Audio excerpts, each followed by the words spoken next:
So there's some things that you have to get ready when you're going to get ready to go out in some heavier wind. So you see these right here. You've got to add some strength to this boom, because this is a stay sail schooner. So you have a boom like this on the front for the stay sail, and then you have another boom identical, same thing, and that right there is not strong enough to bear the whole load.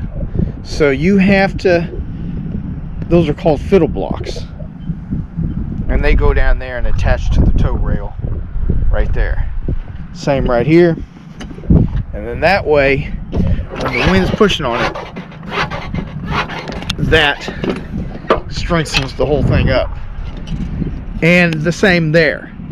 So instead of relying, I don't know if you guys ever seen this happen before. You see this? That, I don't trust it. So I put 2 soft shackles right here and using that instead. Same thing here, soft shackle and soft shackles there and up there on the end. Those things, look at that. I only paid $35 a piece for those. There's a place in Annapolis on the other side of the bridge that called, what is it, Anchors and Oars. It's like a place like Bacon, and if you go there often enough, you can find good stuff. So that's where I found that stuff. And I mean, they had tons of them. I bought what? 1, 2, 3, 4, 5, 6, 7, 8, 9, 10, a dozen. I got a dozen for $30 a piece. And sometimes, like say this one, this right here, some of those are, I think those are the really nice ones, are $700 a piece, and then these cheaper ones about $300. So that, you know, they're old, but I'd rather buy a bunch of $30 ones and replace them than start out with brand new ones. So you see how that's, both of those booms are set. So I'm going to go out there, take a right, and that opens into the bay over there. And then it goes over there, and then I head north that way. So these booms are set as soon as I hit it, because that wind's going to be hitting in the morning. So they're ready to go. So that's what, you know, I don't know what else. I guess you could put preventers on the other side, but I don't think it's necessary. And then, oh, there's one other thing that needs to be done. This bimini's got to go. So in the summertime, it's nice to have the bimini, but it's, you know, it's a couple of nights ago, it was blowing 30-40 mile an hour, and it came out. So I had to come out here in the middle of the night, tie it all up, and it's made it most of the winter, but for some reason it didn't make it a couple of nights ago. So I'm going to remove all that, and that's it. And then I'll take these diesel heaters and put them away, because that's what kept us warm all winter. There's a couple other things you need to check, is these shackles that these are attached to. So those right there, you have to go around and tighten those up and make sure, because you can't put wire on this, because sometimes you'll be moving this around up and down, and you can't have wire on there when you're trying to do stuff, because usually when you have to remove this, something's going on, it's hectic, you just don't have time to mess with wire. It's not that necessary. Then this, you see that strap that's right there? This used to pull down, so when the wind was hitting it, it would pull it down towards this. And look at that, you see how that's all chewed up? It'd be hitting that, and I'm trying to roll it in and out. So that is my solution, and it works. So I'm going to go with it. So now we're down in the lazarette, and you see that over there? That's the new autopilot that I haven't finished. So I've got that tied up. So this is the motor. the ram, and then the steel platform right there. So that's all done. The only thing left, I need to get the core pack, which is the computer and stuff. And then about, I don't know, 4 months ago, I replaced all this cable. So all this cable right here, this is all new. And right there, those sleeves were worn out. And when the cable would slide through it, it was binding up, making it hard to turn. And those oilers, I bought those oilers. Those oilers right there, this right there, $80 a piece, and I needed 8 of them. And then that stuff right there, this stuff right here, that stuff is $40 a foot, and I needed like close to 40 feet. And then the cable was cheap. This wasn't very much, $100 at the most. And then I replaced this. These are new. Those are all new. So it's ready. It's in good shape. I don't know if you guys ever watched the video of what this was like. Before I did all that work over there, it was all brand new white paint. It was perfect. But now I made a mess. So I'm gonna have to come down here with the, see, it's got a water hose. So that's like if you want to take a shower, it's hot and cold. So you can pull that hose out and take it up there and you can take a shower, or you can use it to spray this off. But I need a shop vac. So you can take a shop vac, set it down in there, turn it on, spray this whole place out, clean it, and let it suck up through the shop vac, and that way water doesn't, all that dirt, it's not going to get pushed up underneath the bed that's on the other side of this wall.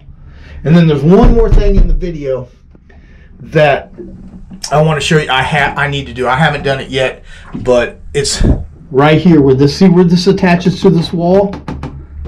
I have to go on the, I'll show you on the other side. Let's go. So this is the opposite side, and it's under the bed in the master bedroom in the back of the boat. So that Lazarus, the back of the boat, the rudder's there.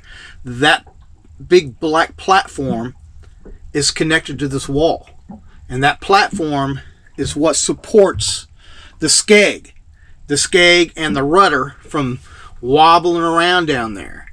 So it's all connected. This is connected, and this is what's supporting that, the skeg and the platform. And you look, you see how there's indentations in that wood.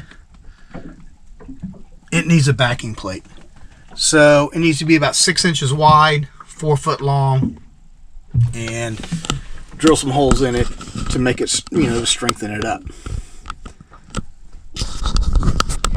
When I get up to the new marina where we're going, there's a place in Bear, Delaware. This guy's got he's got a machine shop, and he'll make that backing plate for me. But he made these. Look at these. This goes to the ramp, because my wife, she's been getting on it. It's been hard to get on and off this boat all winter. Every morning I get up, I help her get off the boat. I have to be here before she can get back on the boat, because it's dangerous. It's dangerous, and the wind's usually kicking good. So this will fix that ramp. So when we get over there, he's got the ramp and he's working on it. So I'll show you guys the ramp when we get over there, and she should be happy.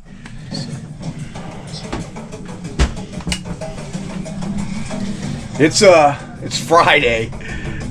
There's no way to go. We can't go. I can't go. The wind is coming straight out the north, pumping right down out the Delaware. So you're just going to directly into the wind. So there's no reason to motor. Tomorrow's supposed to be a little bit better, but the gusts are up to 35. Right now it's blowing 20, but 3 minutes ago, it was gusting 35. So this is predict wind, and you see how this is the Delaware right here, the river. This is the ocean. There's the Chesapeake. The wind is coming I'm trying to go from this point over to there. You can't go from here straight across over to that. You have to go out, then up, and the wind you're going to be beaten straight up into that wind to try to get to where you go. I'm not going to do it. And the wind is super strong. It's gusting 35. I'm not going to go pushing myself trying to go into the wind trying to sail when it's not possible. I'm not going to motor. So tomorrow, watch as this bar changes. You see that wind changing? Look at that. This is Saturday morning. Now the wind is perfect. And you see it's not red anymore, so that's probably, I don't know, some 15, 20 mile an hour winds. As you get up into here, the bluer is probably 10 to 15. Right here, down here, probably 20. Because if it says 15, right, it's 20. It's always more, usually more. So we're going to wait till tomorrow and take off, so it'll be Saturday. And then what we're trying to get to, so we're going to go up to there, back around, and about right there into that little river inlet to go. And that takes 2 days. That's a 2-day travel. 2 full days to get there. So it's a no-go for Friday, and Saturday is a new day. You gotta know, let's see how I say this. When you're out in the middle of the ocean, you can veer off back and forth, to get the boat comfortable. But when it comes to this Chesapeake and the Delaware, you can't tack up, because maybe if you're in a super little bitty boat, you could, but a big boat, you're not tacking up it.